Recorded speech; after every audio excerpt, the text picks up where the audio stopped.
quiet, power's gone, nothing's right. Cauldron cold, no more fire. Potions fail, dreams expire. Spirits whisper, call me liar. In the dark, lost desire. Purchase card, echo loud. Through the fog, through the shroud. Mystic force, once so proud. Now just whispers in the crowd.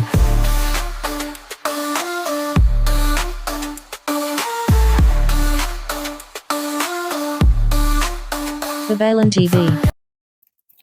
Hello po Libra, welcome po sa inyong reading. So this is for March the 15th to the 21st reading. Para po sa mga bago, don't forget to click the subscribe button, smash the like button, comment below kung kayo po ay nakaka-resonate, and hit the notification bell. Kung gusto nyo pong sumali sa ating live sessions, dun po yan sa ating kabilang channel, that is Babaylan TV. Yan po ang ating unang channel catered for our international audience. So wag po kayong matakot sumali sa live sessions. Friendly naman po, no, ang mga tao doon. So friendly ang ating community. Ayan, madami tayong pag-uusapan ngayon. That is, of course, nandiyan ang mga finances, no? Career or job, romances, ayan, para sa mga mag-asawa, magjowa, singles na naghahanap, no? Sabihin nating no label. Sa mga crushes or may mga crush, no? If there's a third party na lalabas, why not, no? Or probably other aspects of your life, no? I want you to know that this is a general reading. So you may resonate with the entire reading or you may resonate with some bits and pieces of the reading. Take what's only yours. Please also don't forget to join, no, the raffle ng free personal video reading na akin pong i-announce sa Facebook. So, might as well, dun po sa Facebook, i-follow nyo po ako, no? Kung gusto nyo pong sumali, no? Para kayo'y magkaroon ng reading sa akin. Ayan. Magsimula na tayo. By the way, this is a general reading. You may resonate with the entire reading or you may resonate with some bits and pieces. Take what's only yours. So, bakit parang alam mo, parang feeling ko nai-stuck tayo sa isang bagay dahil either sa sarili nating fear, trauma, I feel like meron ditong push, no, nitong energy na ito, or push or pull. If parang hinahatak ka nito papunta sa kanya, pero dahil sa trauma mo, ang nakikita natin dito is parang, should I give in? No? So, na-stuck ako dito in a page of swords, parang sinasabi mo, siguro kampante na ako dito. So, ayoko munang mag-take ng risk, no? Total, medyo okay, not satisfied kasi meron pa akong gustong gawin, no, or gustong ma-experience. However, sapat na sa akin to for now. So, tayo ba ang pumipigil sa sarili nating abundance or probably because of this trauma, no? So, kung finances ito, parang sinasabi na dito ng iyong higher self, no? Na sige, gawin mo ang isang bagay katulad ng mag-business ka, no? Or probably sige, mag-loan ka and use it for business. Kasi sinasabi mo, natatakot ako kasi if mag-fail yun, paano ko babayaran? Which is napakatalino din naman, no? Ang nakikita ko lang dito is parang dapat naniniwala tayo dun sa nudge, no, ng intuition natin. Pero tingnan natin dito ang kalalabasan, kaya nga nandito tayo for guides, ano. So sinabi mo dito, gusto ko pero parang I'm stuck in this situation, no, kasi parang with the page of swords, merong pirmahan ng kontrata yan. I feel like if ever, no, baka if ever na mag-fail, paano ko babayaran? Baka makulong ako or magkaroon ako ng demanda with the 10 of wands. Parang iniisip natin agad yung magiging failure, no?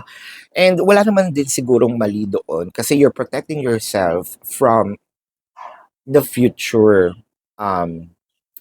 challenges, no? Again, tignan natin dito ha. With the career, ganun din. I think na parang gusto mong mag-apply, but I feel like siguro iniisip mo dito kapag nag-apply ako dito sa company na to, either marireject ako, no? Kahit may trabaho pa ako ngayon, um, parang mahihirapan ako kasi parang feeling ko napaka-high standards, no, ng mga tao diyan o baka mabully ako. Pero gusto mo with the Queen of Cups. So, yun kung nag-a-apply, no? Pero kung nandun ka na sa trabaho, siguro ito yung position, no, na gusto ko diyan, kaso lang, siguro mag-stay muna ako dito, okay pa naman. Pero paano kapag, na-fill na, no, itong position na iyon, baka matagalan itong pagbubukas muli, no? So there are probably you're weighing in, but more of no, no? Ah, kung romance ito sa mga mag-asawa, ah, with the Queen of Cups in reverse, so I feel like medyo meron tayong hindi ibinibigay. Kung ano yung sapat lang, yun lang yung ibinibigay natin dun sa ating person, walang labis, walang kulang. Siguro sinasabi ng person mo or probably ikaw itong nonchalant, no? So you can switch the energies ha. What I'm reading here is the dynamic. Baka sabihin nyo, ay, baliktad po yung nangyayari. Ako po yung hindi masyadong emotional dito sa relationship namin. That's okay. Again, what I'm reading is that dynamic. Sa mga magjowa naman, anong nangyayari dito? Bakit? Well, I think that pinoprotektahan mo rin ang sarili mo because of the previous traumas from other people, no? But kindly think of it na ibang tao ang gumawa ng mali sa'yo. And then, bit-bit mo yung learnings, of course. However, in-apply mo ito sa taong hindi naman sa'yo nanakit pa so far. So, parang unfair, ano. Pero, unfair din naman kung hindi mo gagamitin itong iyong learnings, di ba?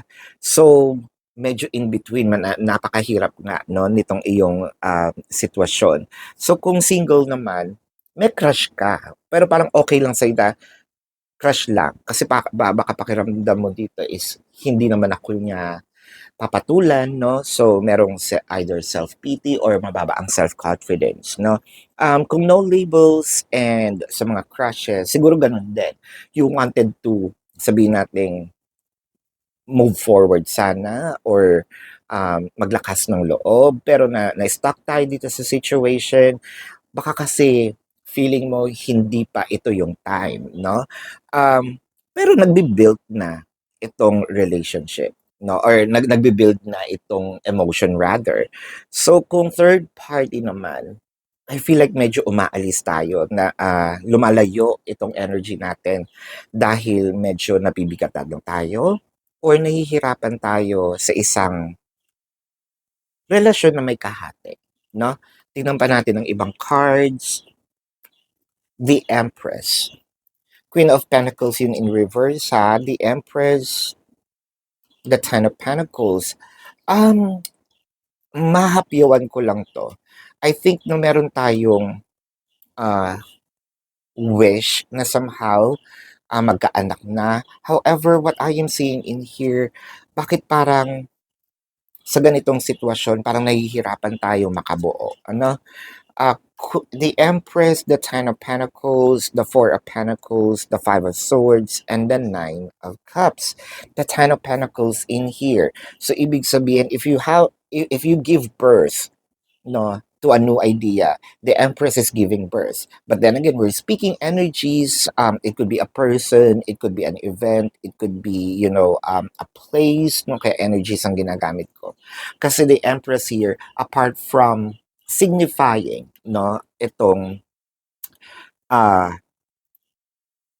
aesthetics, no, or status, it also signifies pregnancy. But the pregnancy here doesn't always have to be a human being. No, pregnancy of you have to give birth to a new idea. You have to give birth to the idea that you probably binuo na even before. So I think kailangan mo na itong ilabas and make it come to fruition into the 3D. no? Kasi nakikita natin dito with the Ten of Pentacles. Ten of Pentacles is the highest form of abundance when it comes to the suits, no? With the Ten of Pentacles in here, kasi parang nakikita ko malaking pera ang dadating kaso napipigilan ng Four of Pentacles, which is itong pagkikip natin, no? You are winning, and I am seeing here wish fulfillment with the Nine of Cups. So when it comes to your finances, I feel like, kaya nga sinasabi ko kanina, na somehow we should take a risk. And probably, kung takot tayo, siguro na we need to try to, sabihin natin, release or take a risk, but it's calculated, no? With the Empress, the Ten of Pentacles, the Four of Pentacles, the Five of Swords, and the Nine of Cups, when it comes to finances, inuudyukan na tayo ng universe na gawin na itong bagay na ito. With the Four of Pentacles, tayo lang mismo ang pumipigil sa sarili nating abundance, no? With the Five of Swords, hindi naman always winning. So, 'di ba, hindi naman sa isang negosyo, 'di ba? Hindi naman ito palaging Pasko. There will be times na there may be challenging, pero ang wish fulfillment mo dito is to gain more money, to harvest more money. I believe that the universe is telling you to do it now, no? When it comes to the career and finances, siguro, wala namang mawawala sa atin kasi if ever, no, na ma-reject tayo, whether naghahanap ka ng trabaho or nasa loob ka na ng trabaho, and if you want to elevate, no? Hindi naman porket na sabihin natin kung naghahanap ka ng trabaho, hindi ka matanggap, madami ka naman pwedeng applyan. So ano pa ba ang hindi ka naman nila pwedeng i-fire kapag hindi ka nila tinanggap dahil hindi ka na tinanggap. So you come from, wala akong trabaho, kung hindi mo ako tinanggap, edi wala pa rin akong trabaho. What if, no, kung sinubukan mo na, baka nandun pa yung possibility, di ba?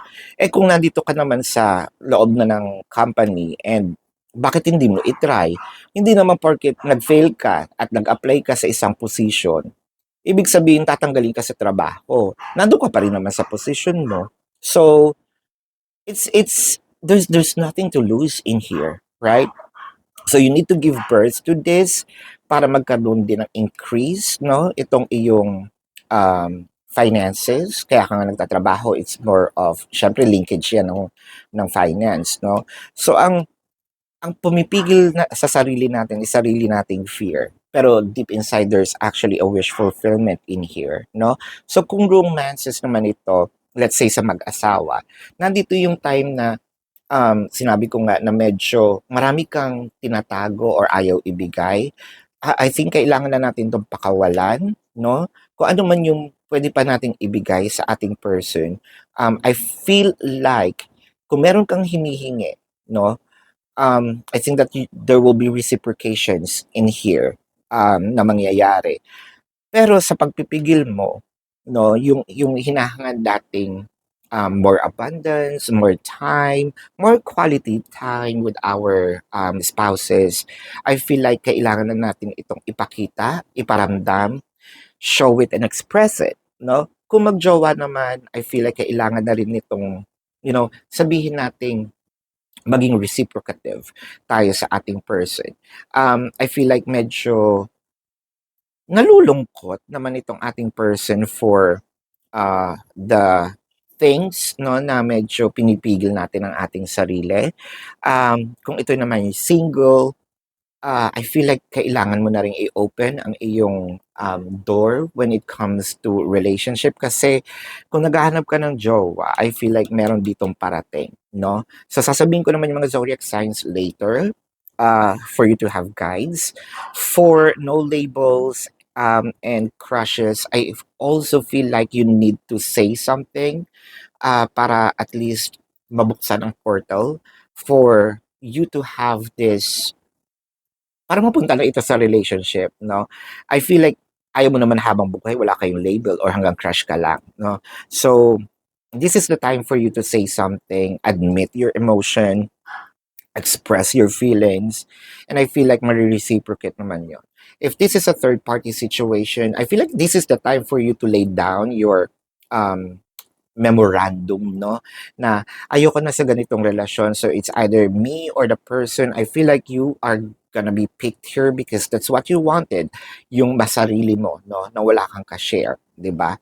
So let's check other cards here. Pero gusto ko lang pong ipaalala sa inyo, no? Na dun po sa ating kabilang channel na Babaylan TV, dyan po tayo nagla-live. At pwede po kayong sumali, no? Kung hindi niyo po naaabutan yung live sessions, pwede naman po kayo magtanong dito sa ating comment section as long as yung question po is answerable by yes or no. Pero kung hindi po kayo papatulugin ng yes or no na sagot, dumiretso na po kayo dun sa ating website. There is a link. Click the link, you will be routed to my website. Nandun po yung information. Nandun po yung name, number, QR code. Nandun din po ang amount per questions, no? So, take advantage of the 4 questions plus 1. Ayan. And kung gusto niyo pong magpabook ng private reading, nandun din po yan. Tulad po ng sinabi ko, meron po tayong promo kung ayaw nyo po mag-pay for the full reading or video reading. Meron naman po tayong promo at sumali kayo doon, which I am going to announce within the week, within this week. Kasi katatapos lang ng birthday ko. This is my way of saying thank you, no, sa inyo.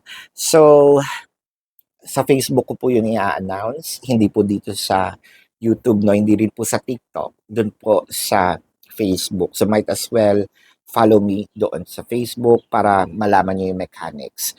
Ayan, so tingnan natin ang iba pang cards. I wish we could be together but it's complicated, no? So I feel like pwede rin dito yung LGBTQIA+ relationship na parang sinasabi natin na kailangan na nating i-express para at least malaman natin kung kung ang ating person ay meron din sa ating nararamdaman. And I feel like, aamin naman ito na meron ding nararamdaman, no? I feel like with this energy, parang sinasabing, yes, may mga challenges sa ngayon, pero hindi yun nangangahulugan na hindi pwedeng mangyari, di ba? Hindi nangangahulugan na dito na tayo mag-stop. Kaya nga, siguro ang reading na ito ay sinasabi, no? For you to say something, for you to release something, give birth to this idea. Now, tignan natin ang message ng universe sa'yo. Be true to yourself in all ways. Not everyone will get you. They can only understand from the level of their perceptions. So I think kung yung person mo, kung feeling mo hindi ka naiintindihan, kasi hindi ka rin naman nagsasalita. So kailangan mong mag-express. Meron silang, baka kasi, meron silang sariling perception kung bakit ka ganyan, baka nami-misinterpret tayo, no? So, that's on them. No matter what people say, don't ever doubt your worth or the beauty that you hold within. Stand tall in your power. Now, if in case that there's also something, no, na parang kailangan mo na rin talaga magsalita, just to prove that you are right or, proving that you can stand on your own, then might as well say it, no? I feel like hawak mo dito yung susi ng iyong manifestations, no? So tingnan natin dito ang zodiac sign ng iyong person. This can be their sun sign or a placement in their chart, no? I'm seeing Pisces, Scorpio, Sagittarius, Leo, Taurus, Virgo, yan, Capricorn. So this is your reading. Love and light to you. Namaste. See you po sa susunod na readings. Goodbye.